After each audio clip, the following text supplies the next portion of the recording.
said, my name's Eric Weiss. I'm the CEO and one of the co-founders of DriveIT. We do technical training both for business people and for IT people.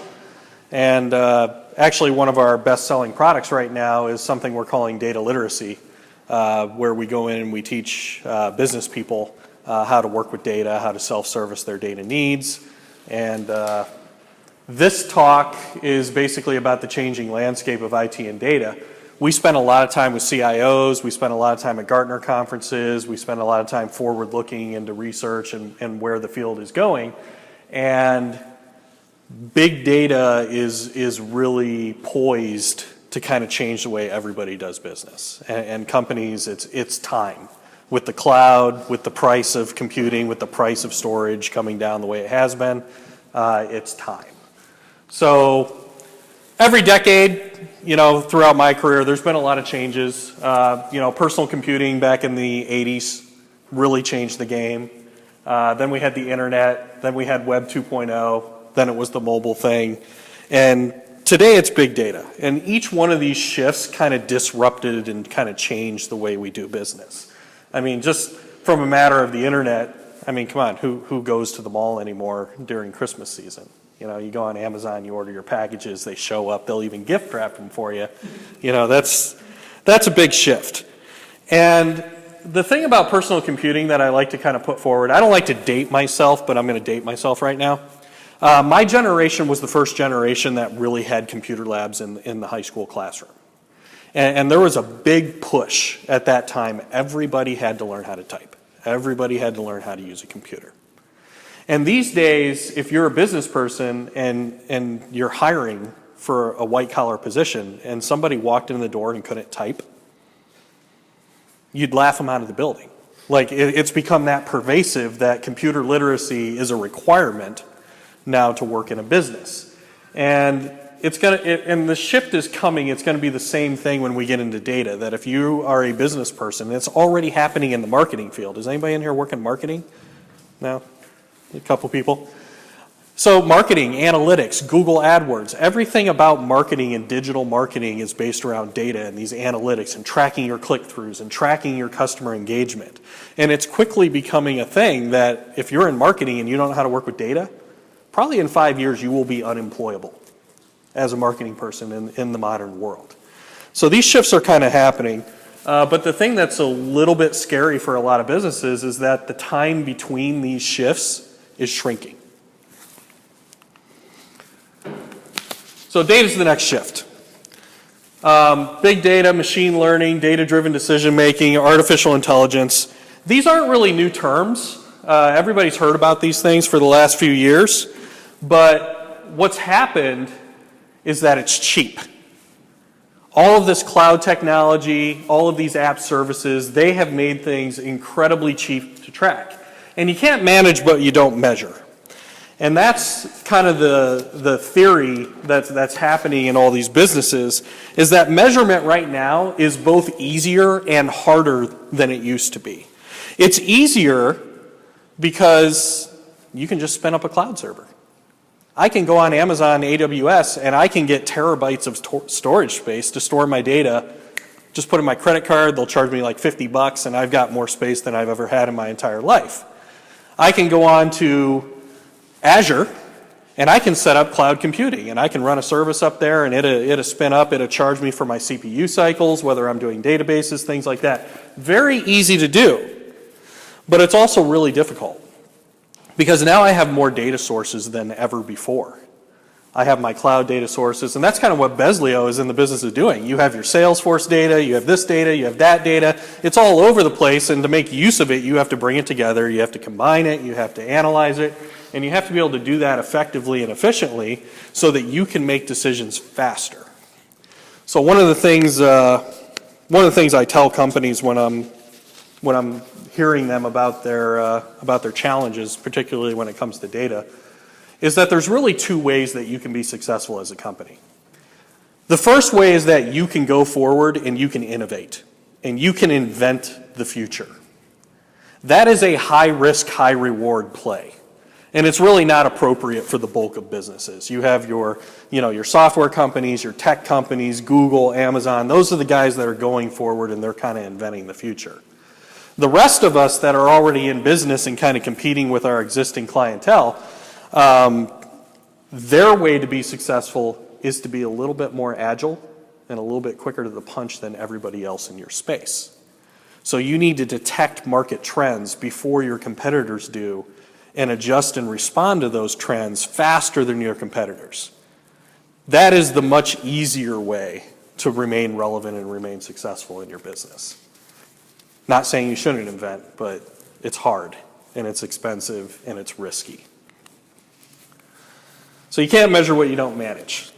So let's talk a little bit about how data has changed. And the bookstore is a really good example of that. So booksellers, they had inventory. They might have had a loyalty program back in the day, but now with all the connected computers and supply chain things and online profiles and customer things, we can actually understand our customers to a level that we never have before. When you're working with Amazon or even Barnes & Noble online, they know what you searched, they know what you clicked, they know how long you spent on the page. That's how long you were engaged. Did you read everything? Did you just click it and go away? What did you buy? What did people that bought that bought? You get the little recommendations. People that bought this also bought these things. That's all market intelligence. And it's getting to the point where there are retailers now in the clothing space that are using machine learning and going through their data, and they're using it to stock their warehouses because they can anticipate with like an 85% degree of accuracy what you're going to buy next and when you're going to buy it. That is crazy. But that's the world that's coming, and that's the world like, manufacturing and business, that's the world that you are competing with. And the companies that get that right are going to have such an advantage over the companies that can't do it. And the Amazon example is kind of tired. People these days kind of take it for granted, but Amazon, flat out destroyed the physical book industry. And then what did Amazon do? They bought Whole Foods. And Amazon announced that they're going into healthcare. And what happened in the stock market when Amazon announced that they were going into healthcare? What happened to the pharmacy stocks? Did they go up or down? They went down. Why? Because Amazon has the best pharmacy team on staff? Does Amazon employ a whole bunch of doctors that are the best in the business? No. So why did the stock market go down? Because Amazon is really good at data. And investors in the market, they know that the healthcare system, that the pharmacy system is not efficient. They know that they don't know what to do with their data. They know that they don't know how to optimize their supply chain, and Amazon does. And that's why the collective market craps their pants when Amazon goes into a new business, because Amazon knows data. And they understand agility, and they understand how to pivot. And that's what most traditional businesses cannot do the way they're structured today. So what do I mean by effective use of data? More precise measurements, better predictions, smarter decisions, and the long story short is that gut and intuition are out and data and rigor are in. So a lot of people go with their gut. That's how they make all their business decisions. So, and to me, that's like filling out a multiple choice test and just guessing C. You're going to be right some of the time. You're going to be wrong a lot of the time. So what is your data telling you? So just, realize that, and this is a hard thing for a lot of leaders, because a lot of older people, a lot of people that have been in leadership for a while, you've got a successful business, you've made some really good guesses, and you're proud of that. But to keep doing that and ignoring the data, it's like stepping up to the craps table and throwing the dice. Eventually you are going to be wrong, and you better hope in this fast-paced, agile market that when you're wrong, it doesn't set you so far behind that you can't recover. So is this really new, this big data thing? We've always had analytics. We've always had reporting servers. We've had databases since 1970. So how is this really different? I get that question a lot. So one of the things is that the volume of data that we're collecting today is unfathomable. In the last 2 years, we have generated and stored more data than the entirety of human history. Think about all the data, the sensors in your car, your phones, traffic signals that are connected, smart grids, all these IoT devices, your Google Home devices. These things are constantly just spraying data out there. Think about how much data is being generated in the healthcare system with all the devices, machines, MRIs, and all this stuff is being stored, compiled, filed. More data in the last 2 years than the entirety of human history. And it's accelerating. Walmart's a small company out of Arkansas. 2.5 petabytes per hour. Does anybody know what a petabyte is? I'm guessing it's 100,000 terabytes? Or 1,000? 1,000 terabytes. 1,000 terabytes. 1,000 terabytes. So, 2,500 terabytes an hour. That's 20 million filing cabinets full of information. Every second, more data traverses the internet than the entirety of the internet 20 years ago. Most of that is YouTube and spam mail. But it's a lot of data. So that's your volume. That's what's really different. The volume is insane. Velocity, it's real time. All this data is available in real time. It's as fast as you want to pay for it. So Macy's, small retailer, they were using GPS on people's cell phones that had the apps installed, so they knew how many people were in their parking lots before the Black Friday sales. And they were able to very accurately predict what their sales were going to be for Black Friday based on how many people they knew had their app installed and how many of those people were actually in a Macy's parking lot on Black Friday. In real time. It's amazing. So variety, not just your purchasing and shipping information. When I got started in IT, your data was your data. It was in your company. It was in your firewall. That's what you were consuming. Bezlio has a whole business around this now. Where's your data coming from? Yeah, you have your data. You also have social media. You can mine that. You have your CRMs, your cloud-hosted applications. You have your devices reporting things to you through your software vendors. All of this data out there, all this variety of data, needs to be pulled back together to make decisions. So social media, GPS, images, sensors, all this data is available to you for you to make decisions. Let's talk about a company that made speakers. So they made Bluetooth speakers, and these Bluetooth speakers were self-tuning. So you'd put it in the room and you'd hit a button and it would play these sounds and kind of get the acoustics of the room, and then it would adjust itself. And they started going through all this acoustic data. The product managers of this company started going through this acoustic data, and they determined there was a high amount of hard surfaces and a high amount of echo in the majority of the customers that were using this speaker. What do you think that means? They're putting the speaker in the bathroom. They want to listen to music while they're taking a shower. So speaker version 3.0, what did they do? They waterproofed it. And the customers loved it because that's where they're using it. Would they have known that if they weren't analyzing their data? Amazing what you can do if you pay attention to what your data is telling you. So what's the big challenge? You want to become a data-driven organization. I think if I asked, does anybody not want to be a data-driven organization? Yeah, no, right? Everybody wants to do that. So what's the big challenge? So Gartner goes out and they ask the chief data officers, which is a new executive position now. It's not a CIO. It's a chief data officer. So the first question is, what's the difference? CIO, chief data officer. CIOs predominantly see their job as keeping the lights on. Your internet's working, the data's available, I'm done with you. They're very break-fix, very infrastructure-oriented. They're not solving your business problems.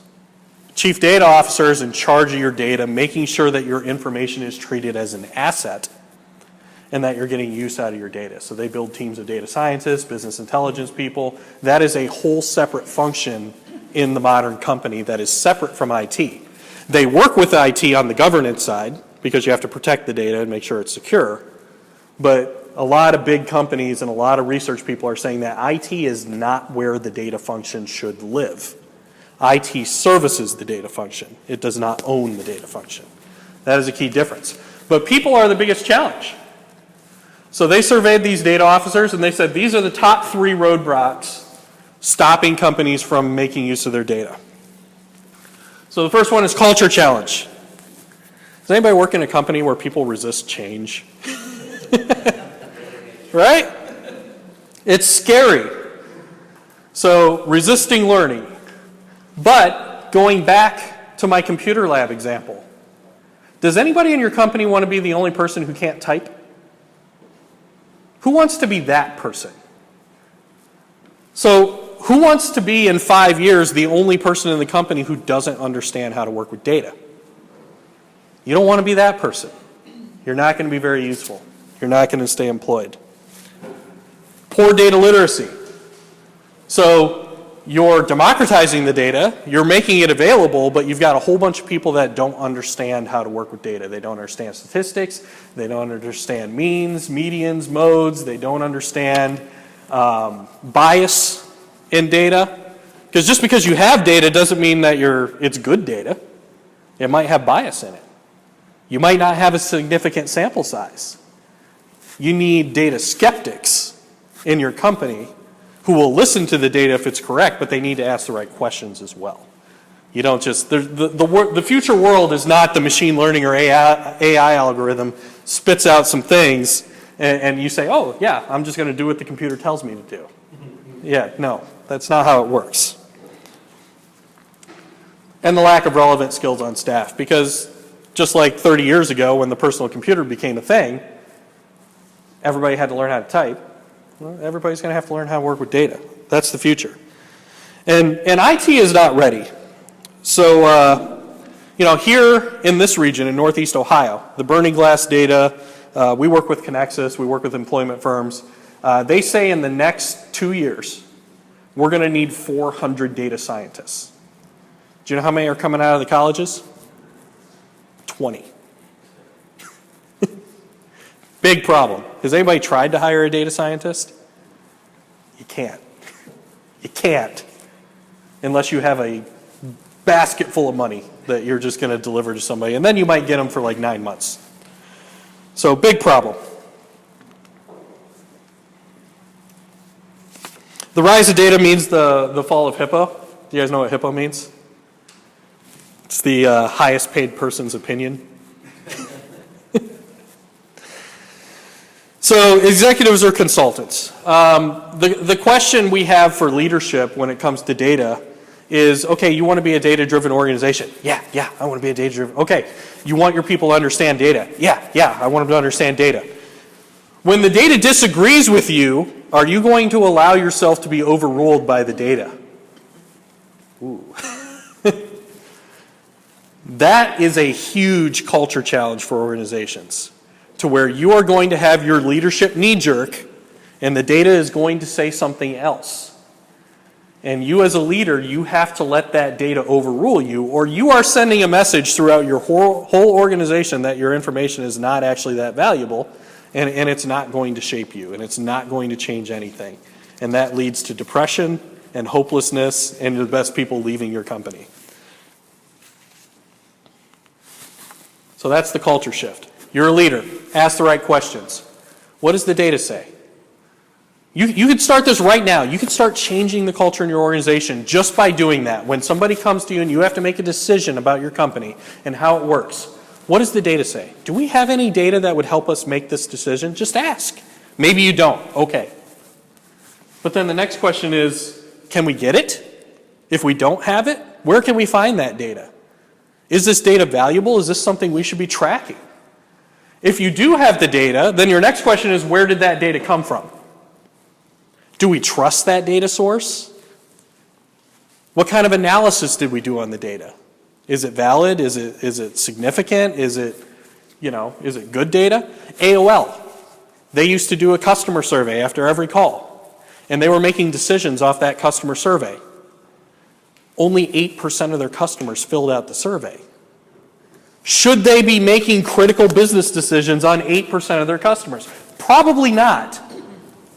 So the skeptical data leader should have said 8% doesn't seem like a significant amount of customers. How can we increase customer engagement with our surveys so that we can get a broader spectrum of opinions so that we can drive our service goals, so that we can change the way we do it and maintain our satisfactions? Where is AOL today? They're dead. They're dead. And then, of course, how confident are you in the results? That's what a data literate analysis can tell for you. What's your error? What's your standard deviation? Is this an outlier? All those questions. But you have to allow yourself to be overruled by the data if you're going to be a leader in the new world.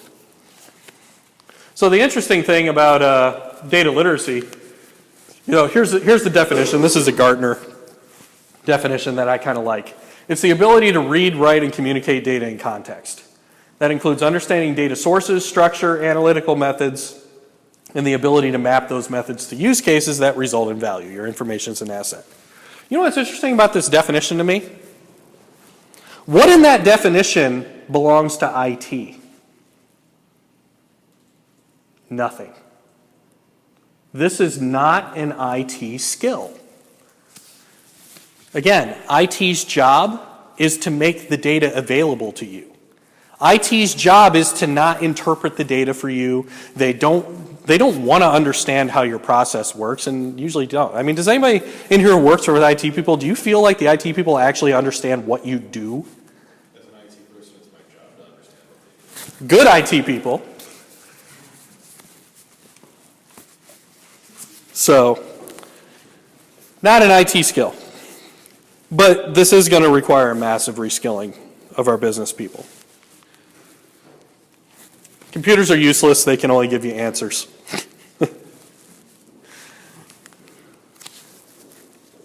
So statistics isn't good enough. And this is where IT does need to get involved. So if you're an IT person, these are the skills. Like if you're an IT person, you're like, wow, I want to make bank and I want to be really valuable for the next 10 years of my career. Data cleansing, data organization, and visualization tools and techniques. This is like the new hotness in IT. The data cleansing part, you need to be able to pull in all these things from various data sources. You need to clean up the errors. You need to throw out the bad stuff. We call this data engineering at DriveIT. It's a lot of ETL, extract, transform, load. A lot of grunt work. Organizing the data into clean data sources so that the business users can make use of it. The business users need to be able to query the data. They need to be able to ask questions, and they're going to need your help building a clean data model that's up to date. Becoming a domain expert, shaping that data. Detecting bias. Most IT people I know don't have statistics training.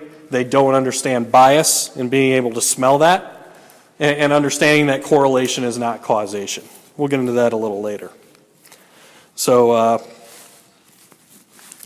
most of you probably, does anybody remember stats? Did anybody take stats in high school?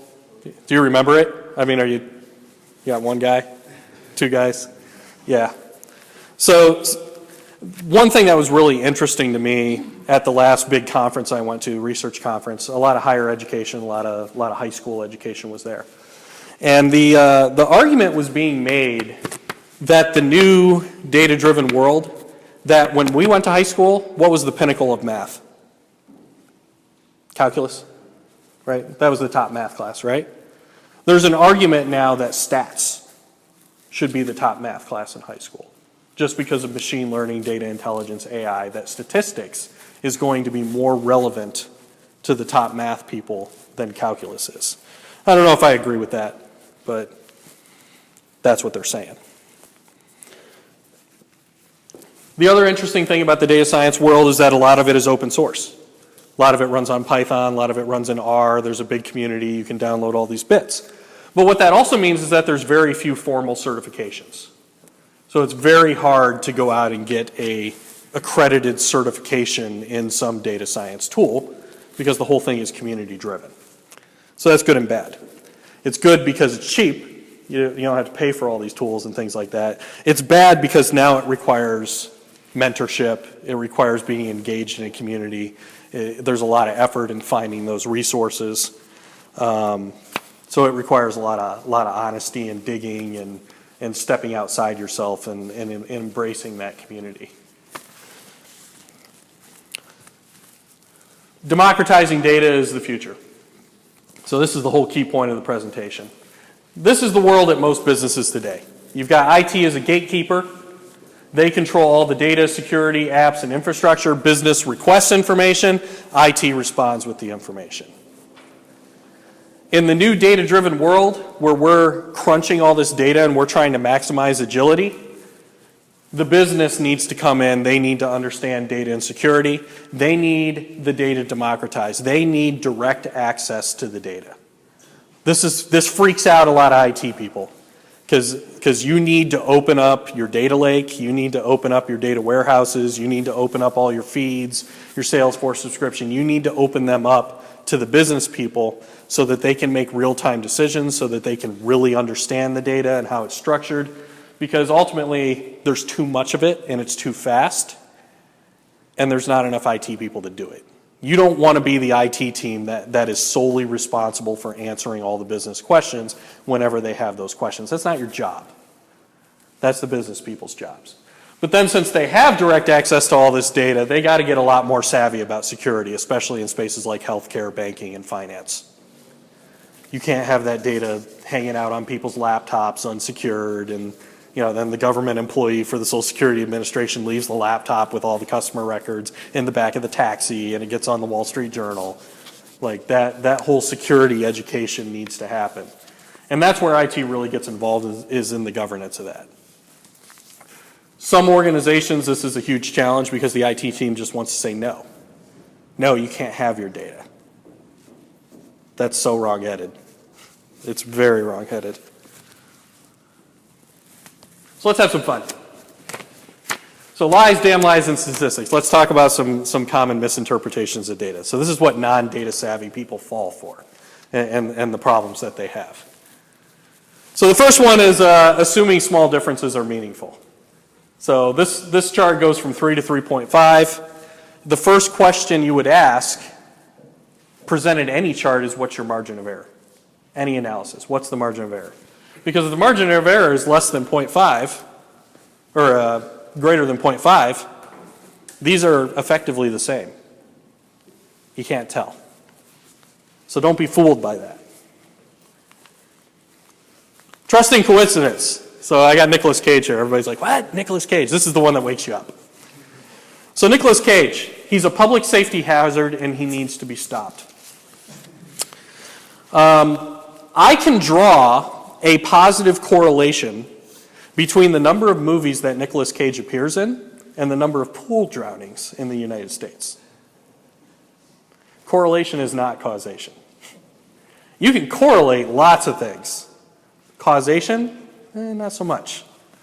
But I would like to not see Nicolas Cage in a lot more movies. So, another one, reversing causation. So the direction of the causation is something you need to question when you're presented with data. So there is a positive correlation between unemployment and mental health issues. Does that make sense? If you're mentally ill, is it hard to hold down a job? Yeah. Is being unemployed stressful? Do you think that long-term unemployment might cause mental health issues? So I don't know which direction is true, but you need to ask the question. or else you may make a false conclusion. Insufficient data. So you've got two things that are correlated, and it makes sense, but there's actually a third factor that is the real causation, not the two. So here's an example. I can highly correlate better cardiovascular health with eating out at restaurants more. Is restaurant food healthier than preparing food at home? Not usually. So why is there a correlation there? What's the third factor? Income. If you can afford to eat out a lot, you are more affluent and you have access to better health care, better exercise. You're probably more educated. You know how to take care of your body better. That's the third factor, socioeconomics. Otherwise, you just eat out at restaurants more and not worry about having a heart attack. That doesn't make any sense. Skeptical. You see two things that are correlated. They appear to make sense in the last case, or in this case, you're like, I didn't expect that to happen. That usually means there's a third factor at work there, and you need to find that factor. Deceptive graphs. This is my favorite. Election Tuesday, right? Tight scale, broad scale. Same data. I just changed the y-axis. This is how you take advantage of your data literate boss. What story do you want to tell? And if your boss isn't savvy, they'll say, oh, that looks great. Look at how much more sales we're going to get. Yeah, actually not that much, but I'm glad you're excited, boss. So what's next? You want to get from here to there. You're a company. You're like, hey, I want to be a data-driven, data decision-making organization. So how do you do that? Well, the first thing you got to do is assess your organization's data literacy, and don't feel bad. I mean, we do these assessments all the time, and most organizations it's near zero outside of the IT function, and that's fine. You're with everybody else. So do that assessment. The second thing you got to do is enable a culture of learning. That's harder. A lot of companies, I mean, you guys have training budgets? So a lot of companies, what they do is they'll say, hey, here's Pluralsight. I just checked the box. Everybody has training. But they throw some online video learning at them, and they don't really tell a story about what kind of training they want you to take, how it's going to improve the company, and how are you going to celebrate people that are successful? A lot of company training initiatives they skip especially that last step. So you want to sit down. If you want to be a data-driven company, you need to sit down with your employees and you say, hey, we want to be a data-driven company. Here's why. Here's what we want to do. We want to be more agile. We want to make data-driven decisions. We want to be quicker and more adaptive than our competitors. And we want to enable this data to make us better. And it's a key part of our strategy because we're looking out at the future and we need to do this to stay relevant. Okay, now the employees bought in. Then the second thing is, okay, here are the opportunities we have. It's a smorgasbord. It's not just throw the cheapest video thing at them. It's a smorgasbord of opportunities. And these are the opportunities we've created for you. And here are the incentives that we've put in place for you to take advantage of these. And then when people actually do it, you need to circle back around and celebrate them so that other people look at that and say, wow, I want that recognition too. Because there's basically four types of people in your organization. So you've got the runners. Those are the people that, oh, new and shiny, I'm on, let's do this. Those people are great. They're gonna take advantage of your learning opportunities, but sometimes you kind of need to rein them in a little bit because they're going to try to push for change before the rest of the organization is ready. Then you've got the joggers. Those people are they're gonna learn things. They're kind of slow and steady, wins the race. They're the best people. Once you get the joggers on board, you're going to start seeing your momentum shift as an organization towards the change you want to be. Then you have the walkers. Those people are usually skeptical, and they need other people to go first. They're fine. But when you're setting up your culture of learning, you want to identify and focus on the runners and joggers first, and get them into it, and then bring the walkers along. And then you've got the won't run people. Those are the people, they fear change, they resist change, they're negative about change, they're toxic in your organization. And if you're trying to shift your organization, ultimately you need to silo those people off and eventually fire them. You know who those people are in your organization. You cannot keep them if you're going to make a digital transformation. They have no place in that world. So that's a tough one. So once these people start training, you're going to find some people really take to the data. They ask good questions. They're passionate about it. They're excited about it. You see them exuding that excitement to the rest of the organization. I call those people your data champions. So when you're working towards data science, those are the people that you're going to take to the next level. You're going to start identifying, yeah, okay, these people are data literate. These people are really good at it and really passionate about it. And those are the people you take to the next level. Because back what I said earlier, you can't hire data scientists. So where are you going to get them? You got to make them. Data champions are the people that you're going to make into your data leaders of the future. And then, of course, lead by example. You're a leader.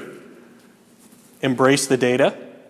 Start asking in every meeting, what data is behind this decision? What data do we have about this problem? You just have to start asking.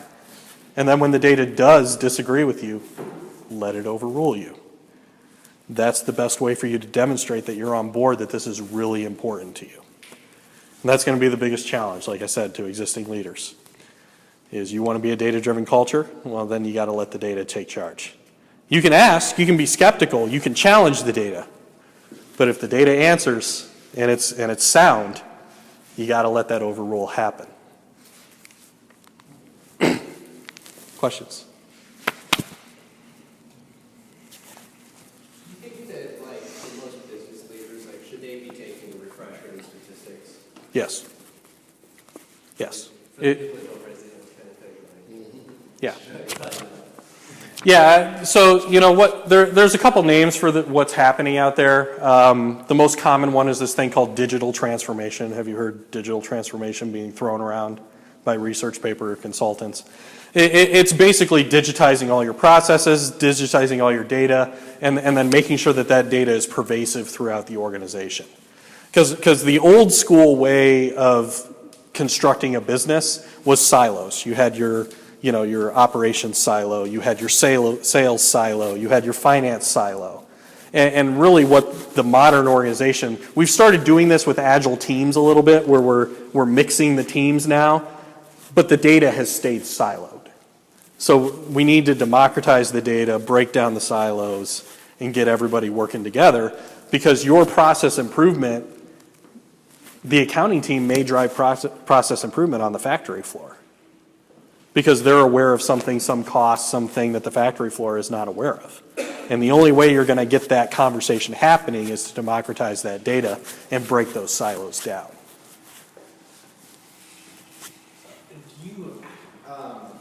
Do you take a refresher course of statistics to be good at data literacy, or? That's only the first step. So statistic course will get you understanding how correlation and causation and R values and all those things work, so that when you're running reports in Tableau or Bezlio or whatever you're using, so that you can understand what the data is telling you and what those correlations and standard deviations actually mean. But then the next step is also understanding how the data is structured, how it's organized, how it works, how it flows. And running A/B experiments is huge. So, data is a tool, right? Tools we use. Data is a source of information. We use tools to understand it. Well, I say data and information are two different things. Data is data, information has value. Information has context, yes. Yes. So, one of the things I think that I've seen our organization struggle with, and as we try to get more analytical about things, is that we get stuck in the weeds where it becomes the ghost of the machine, right? We're chasing the answer in the data as opposed to using the data to inform our decisions, right? What's your advice for some organizations that are like in that adolescent phase of understanding their data? So I usually tell them to start small and run some A/B tests. So if you have some small, cheap A/B tests, like you're doing something on your website, you're doing something, changing the messaging, make everybody aware of the test that's going to happen. Like, is this message resonating better or is this message resonating better? Set up that A/B test, collect the data, analyze the data, then make a decision. And just start with little small things, process improvements. Oh, we think that this will happen if this happens. What does the data say? Well, the data says that if we do this, it'll be good. Okay, run the experiment. Can you run the experiment quickly and cheaply? Get some data. Oh, no, we were wrong. Okay, why were we wrong? And it's really building a culture of, I always tell my kids about the 5 whys, about the 5 whys. Like just keep asking why and drilling down. But running those experiments and giving your organization permission to run those experiments is really the best way I've found to get people engaged. But without knowing your organization, it's tough. But yeah. I guess maybe I preface my question or to make sure I'm understanding what you're saying. So like the thing I'm concerned about is the love of regression analysis, right? Mm-hmm. We can go data mine for anything. Right? I can find patterns in any data. And right. It seems like as we're growing in this journey. Oh wait. What? What? They can buy better casters from conveyor and caster equipment for industry. They're quieter. So see, that's a message that would work. So we get hung up on regression analysis, right? Like looking for patterns within the data and using that as a prospective tool. So it sounds like what you're saying is find that stuff, look at it, then do a prospective inquiry using some actual experiment instead of just relying on me. Okay. Right.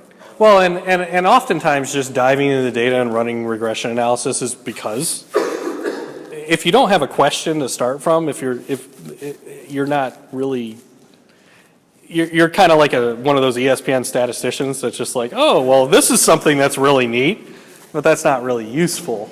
Hi, my name's Nate Silver. I run a website called 538. Right. But then if you look at like sports analytics, the analytics has changed sports a lot. You look at the shift in baseball, like all of a sudden everybody shifts over to this side of the field because they've run analysis and they say, hey, statistically it's going to be better to do this.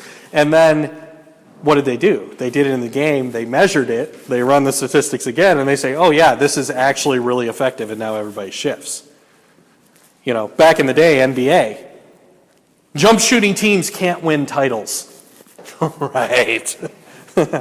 I present Exhibit A, the Golden State Warriors. And now what's the most valuable player in the NBA? The 3-and-D. Right? Because they've determined with their advanced stats and their advanced analytics that shooting 3-pointers is better than shooting 2-pointers. Even if you miss more 3-pointers than 2-pointers, overall it is better to shoot 3-pointers. And that's why teams are building all these 3-and-D players. And that's all coming from analytics and wins over replacement player and things like that. And all that started, it wasn't like some stats guy just going, I'm going to run some regression analysis on these piles of data. It started with a question. How can we better predict that player A will be better for our team than player B? How can we do that? And then you start bringing in the data, and then you're like, oh, I think this warp thing will be good. Let's try that. And then it starts giving them positive correlation. They're like, okay, now you're not done. How can we make it even more accurate? How can we make it even better? Okay, so hypothetically speaking, you're the one responsible for collecting and aggregating data, like all the different data points that you can imagine, and a lot are available that are not currently being recorded, but you don't have a problem. You're not looking for any particular solution to any sort of problem. That's a business problem. Do you go ahead and just collect as many data points as possible, or do you try to yes, because it's cheap. Anticipate which points to get?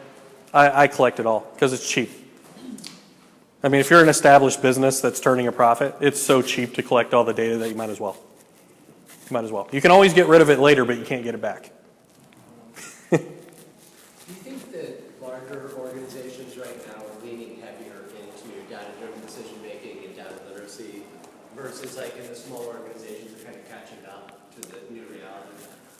I don't think the larger organizations outside of the FANGs are any further along than the small companies right now.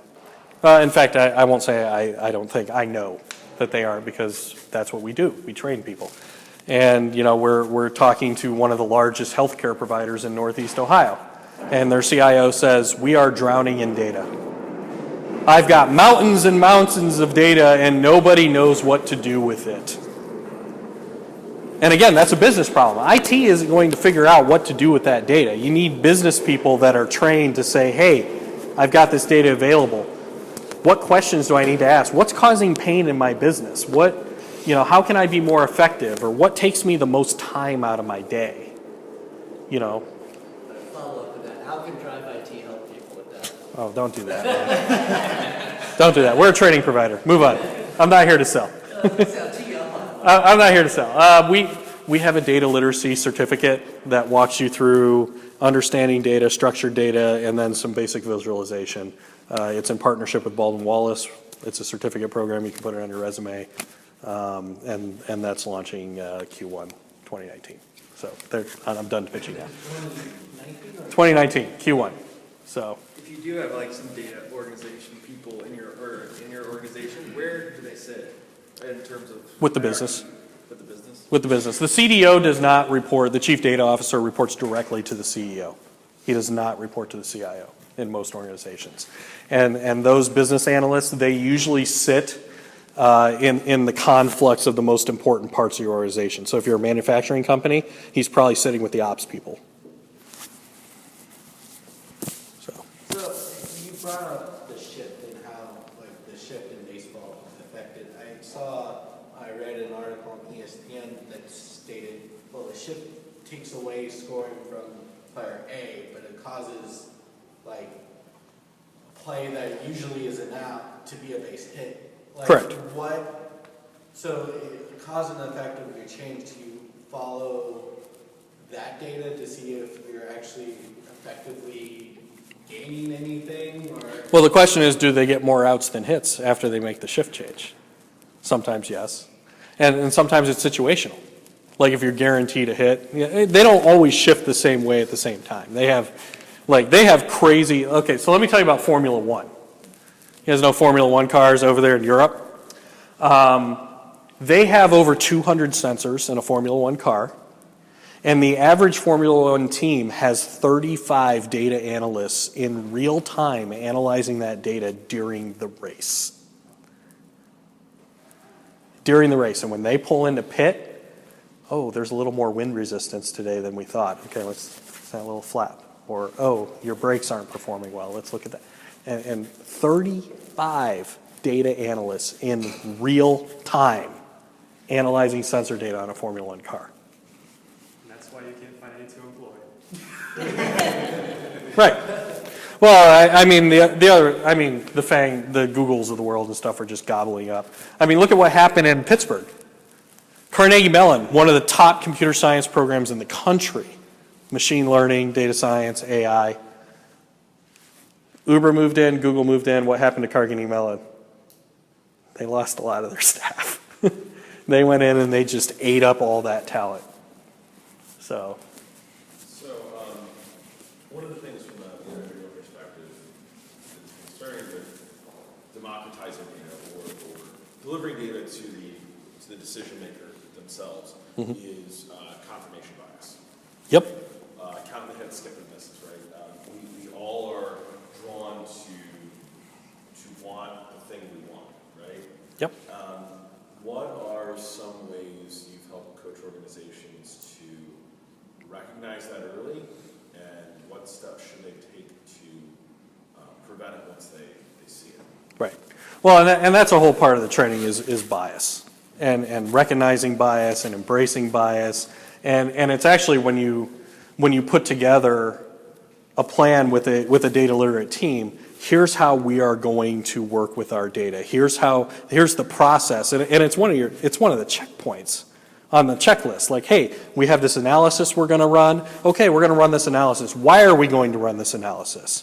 Well, because we want to answer this question. Okay, is the data we have, do we trust it enough? Is it significant enough? Does it have bias? Well, Boom, boom, boom, boom, back boom. up. What about the question asker's bias? The question answer's bias. Right.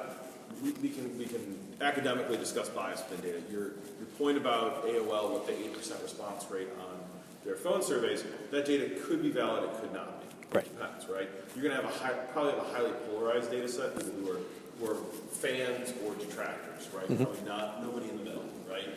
Maybe following that data led to their demise, maybe it didn't, right? Right.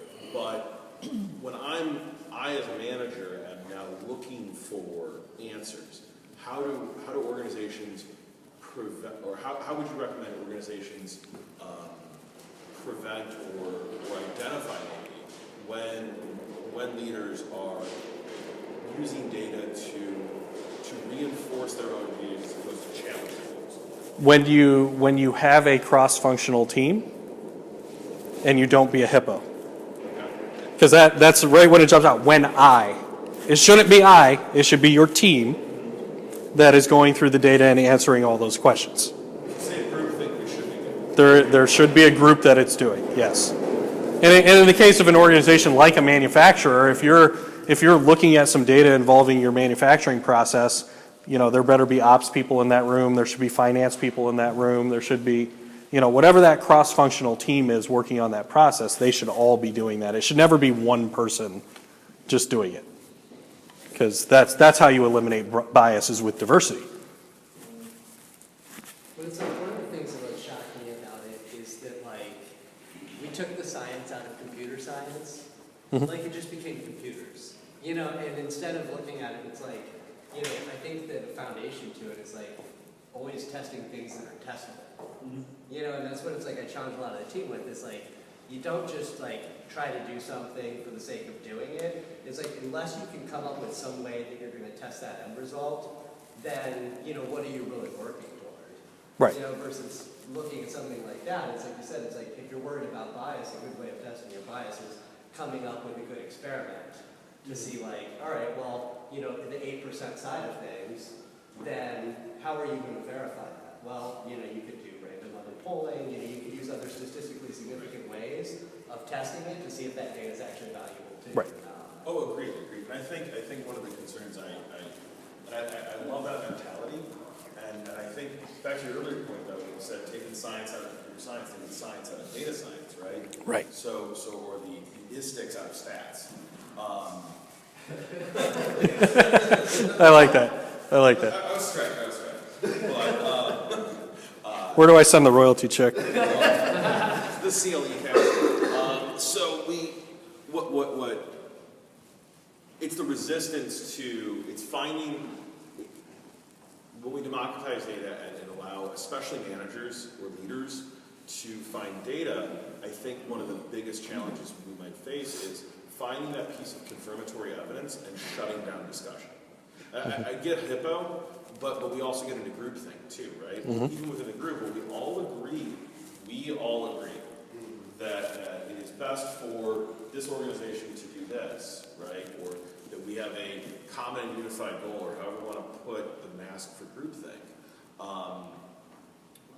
That's one of my bigger fears is, or I've seen it happen, but that we blind ourselves to our own thing. That was where my questions were. Right. Well, and that's where that retrospective comes from. So we went through our process, we made a decision, we were wrong. Well, why were we wrong? Was the data insufficient? Did we interpret the data incorrectly? Was it a technical problem? Or was it a behavioral bias problem? And ultimately, if you have a leader that keeps doing that, you got to get rid of them. I mean. Yeah. But what I've seen with the organizations we're working with, what happens is the managers, they do the data literacy thing, but then they identify data champions on their team and they delegate to the data champion. So it's usually not the manager out on an island receiving a report from their underling and just making a decision. It's usually that cross-functional team of underlings that are going through that process and coming back to the management team and saying, hey, here's what we found, here's what we analyzed, and it's the manager's job to say, well, okay, let's check your bias, let's check this, let's check that. They're usually not the ones doing the analysis. They can guide the analysis. They could say, hey, I want to find out more about, like the manager's job is to ask the questions and then come back and use their data literacy knowledge to say, okay, does this look like our process was sufficient to make a decision? And then the next question is, what is the cheapest way we can validate this decision? Cheapest and quickest. So that's interesting. You put that in the process of decision making, right? So if we're going to make a data-driven decision, there has to be a prospective validation. Yes. That I think is a really good check. Yes. And it's going to tell you, because when you ask for that, okay, that's what I was saying in my slide, you know, as a leader, what does the data say? Oh, well, we don't have data on that. Okay, now we have a different project that we have to do first. How do we get this data? Is this data we have that we're not collecting? Is this data that we don't have? Well, where can we get it? Are there industry sources? Are there feeds? Is there something we can purchase? You know, where can we get that data? Or what do we have to, or maybe we have to run an A/B experiment to try to get the data. It could be something that's coming from our customers or social media that we don't even know how to get yet. So we might have to run some experiments just to figure out how to get it. So it all depends on the question and where you are and what you have, and it's very dynamic, which I think is fascinating and fun. I promise it's my last question. I love your questions. These are great questions. These are great questions. This guy's thinking about it. So how do you coach leaders to get comfortable? So at a certain point, certain data may become unavailable or it's prohibitive, cost prohibitive, time prohibitive, whatever. Like we're working in constraints. The data is not available. What are some ways you can coach leaders to come to an agreement that they will make a decision in the void of data, and create, what conditions should they be, should they have to clear in order to do that?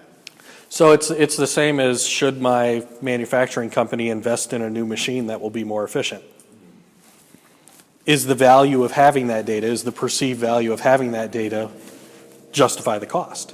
Because again, it's shifting the conversation. Information is an asset. So just like any other asset purchase, if I don't have that data, what do I think the impact will be on my business if I acquire that data? And if it's not there, then move on. Just shut it down and ignore it. Well, I guess where I'm coming from this. So if we want to make data-driven decisions, I feel like part of what you were saying was that data needs to be part of every decision, right? As much as possible. As much as possible. Right. So I guess my question is that how do we define that as much as possible? Financial risk, financial reward. Okay. Well, in fact, tying off to that, we're doing ERP, and I've found many customers, for instance, I have a machine shop. They keep track of their sales by the airplanes that they go into, so 727, whatever it is. And back to the question, okay, what are you really selling?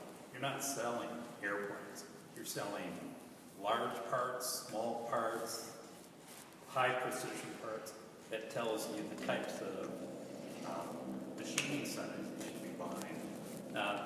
Because that's what you sell, and that's where it's lost a lot of time. People get caught up on, this product is what I'm selling. No, you're selling a service, which then goes back to the financials, and you can see your return on investment.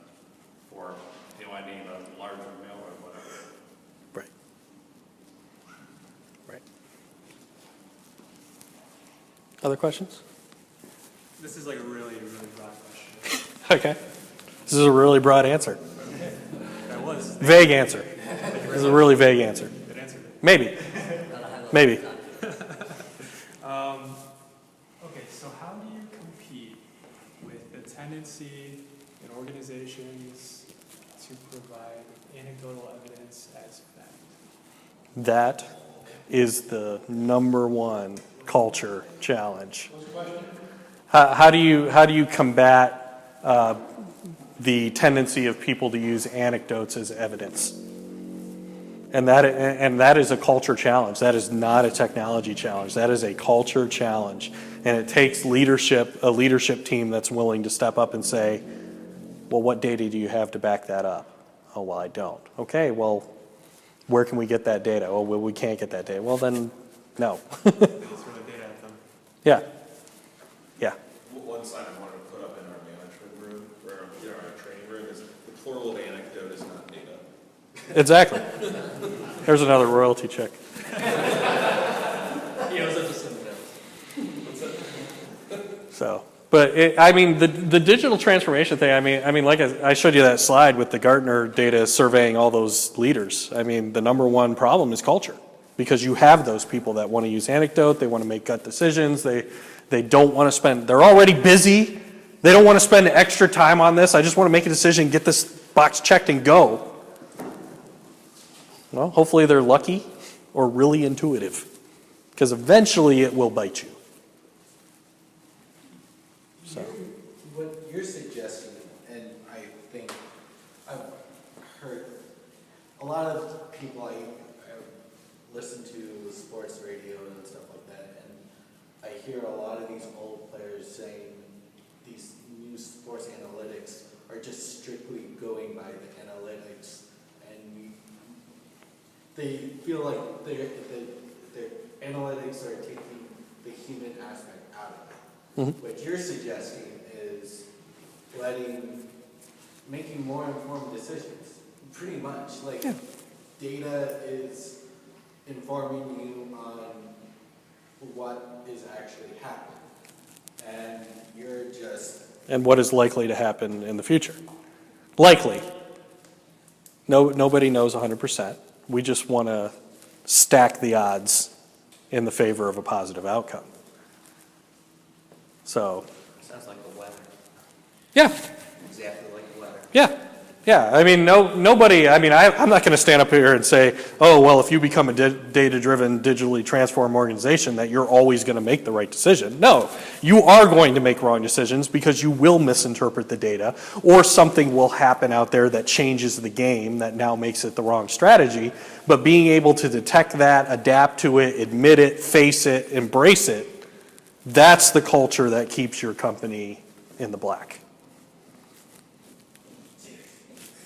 Yeah, I think like if you get a chance, if you're like interested, especially like looking at alternate like applications of statistics, an interesting documentary is about Magnus Carlsen, the chess player, is a grandmaster, and the chess player, the former grandmaster, like how he made his whole stake, like how he was a grandmaster was purely statistics. Yep. Like he played the statistics of every move, and that was it. And maybe it wasn't always like the most optimal move, but he always played this move that was like the best in terms of statistics and leading to a win.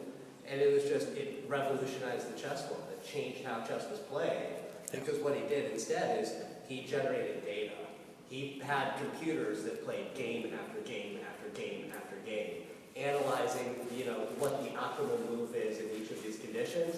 And he studied the statistics of it. And then he went and he was the grandmaster. Well, and that's exactly how the Go and the chess computers beat all the human players. They're not thinking about chess. They're just saying, here's the state of the board, and if I put a piece here, it maximizes the optimum outcome of the win. That's all it's doing. Yeah. So we add credence to decisions, or we add expertise to decisions when we put data around. Mm-hmm. I'm not trying to wave my hand and say data thing. This is not that. Wave my hand for a whole other reason. Sure. We're putting the year of authority around it, right?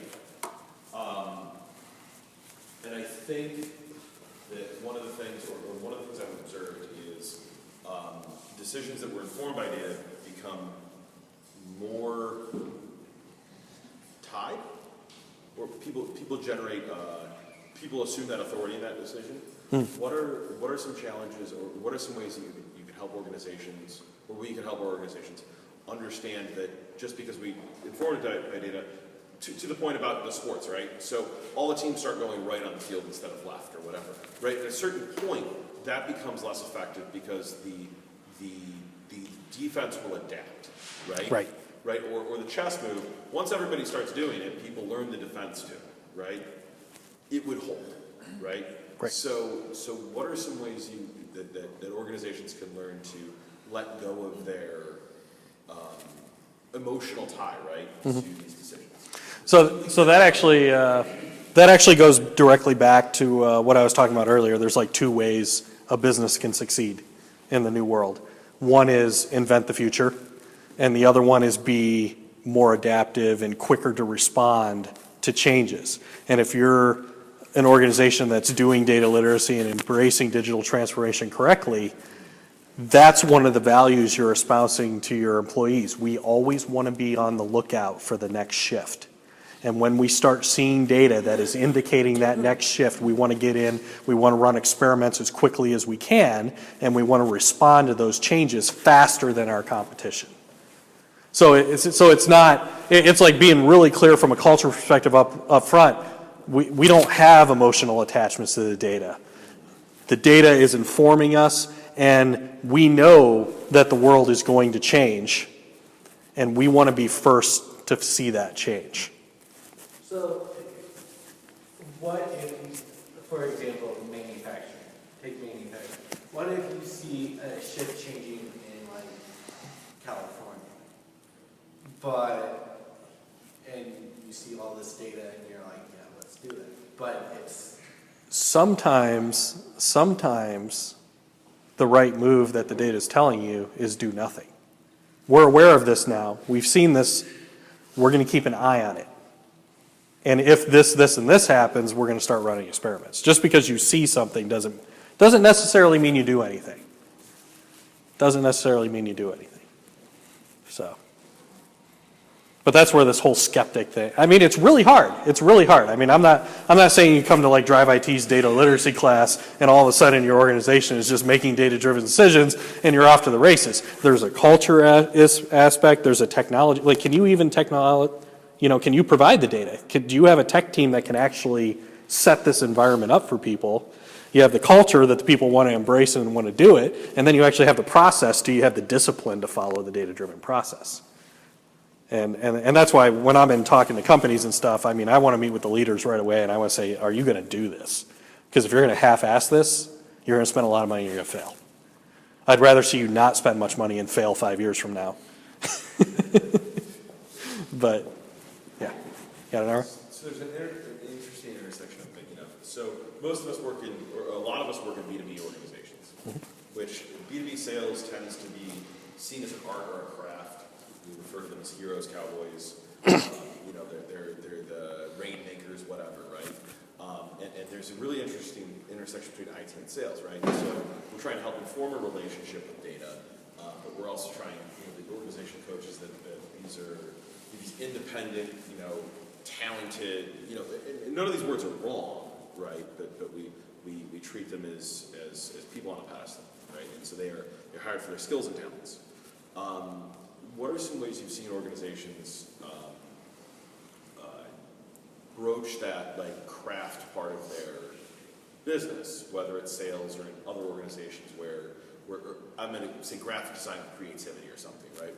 Where we have these people whom we're hiring for their what we consider unique abilities. How have they successfully bridged that divide? Because I can see where, and from personal experience, I've seen a clash in oil and water, right? So now we're in sales, but it's interesting because DriveIT, because we do in-person experiential learning.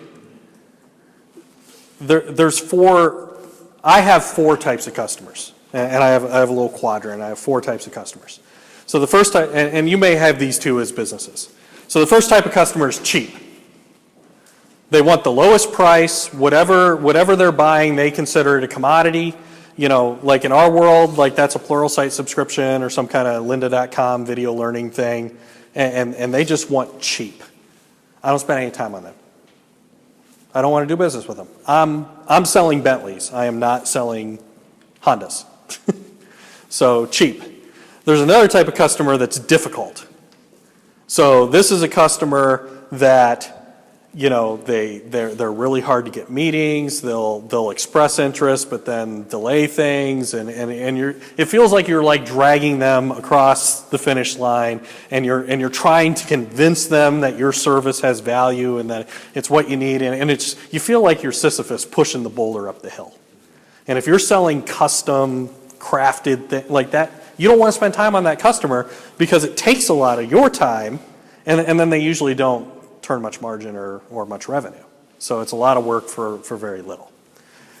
The other type of customer is sophisticated. This is a customer that's educated. They understand that they have needs. Those needs align with you. They will ask a lot of questions like the difficult customer, but they're different types of questions. They're about implementation. They're about results. They're very results driven, not cheap driven. I love those customers. And then you have the affluent customer that has, there's certain software companies and people in the area that are turning massive amounts of profit. They have the campus with the cafeteria and all that stuff, and they just want their employees to have the best experience ever and make their organization better. Money is not an object to the affluent customer. They just want value, and they want to feel good about what they're purchasing.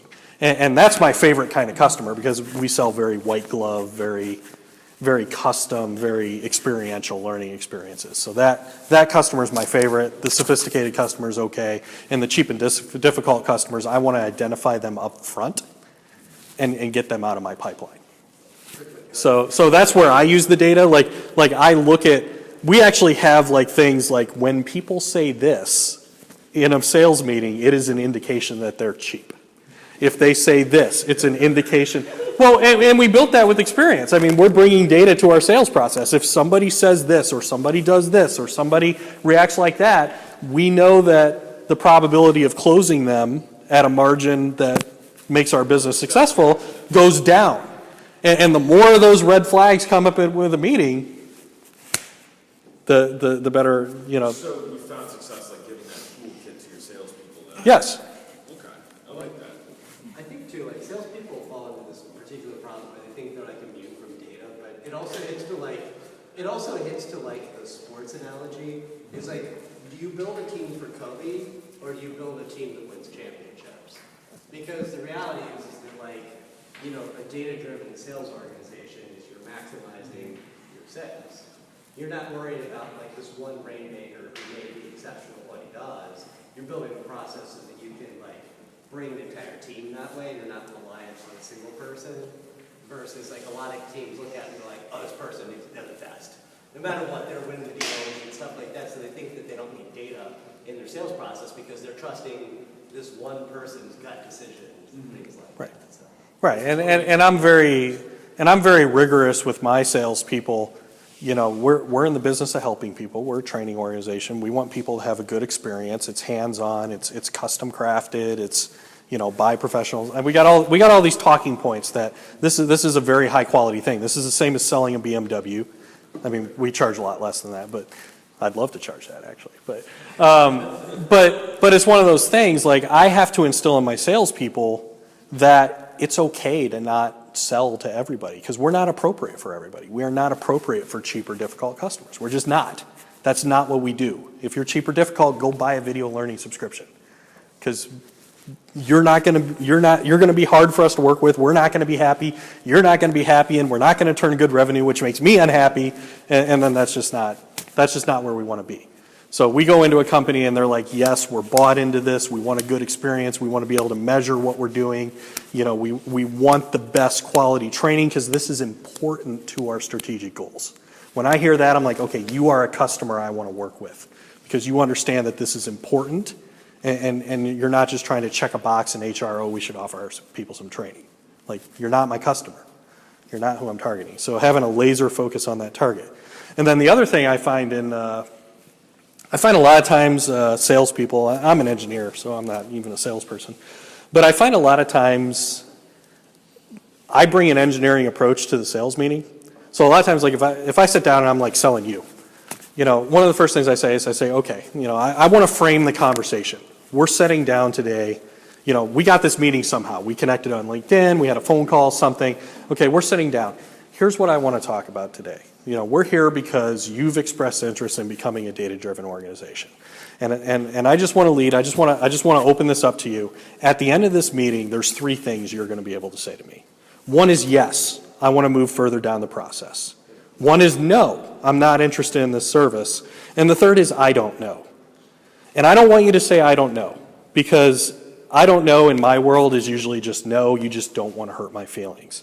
And I'm going to give you permission to say no to me. You are not going to hurt my feelings. Because if you say I don't know, then I'm going to go spend more time. You're going to have to spend time responding to me, and you know, we want to be efficient. We want to work together. So at the end of this meeting, I just want to know, yes, you're interested in working with me, or no, you're not. And I'm giving you permission to say no. And that just sets the stage, makes them uncomfortable. And then if they do say I don't know, you circle back to being in a conversation like, hey, look, you're not going to hurt my feelings. If you're saying I don't know, that either means no, or it means that you don't understand what I did, so I failed. Which is it? Okay, I don't understand what you're doing. Okay, which part? Let's have that conversation. Let's work that out. And at the end of the meeting, if they say no, fine, great. I'll go on to the next customer. Like a lot of sales organizations I find, especially ones selling high-profile things and custom things, the killer is when they spend a lot of hours chasing something that isn't going to emerge. So whatever data or analytics you have about your customers, that the sooner you can put them in the I don't need to spend more time on this box, the better off you are going to be, because I want my salespeople working on deals that are going to emerge. Exactly.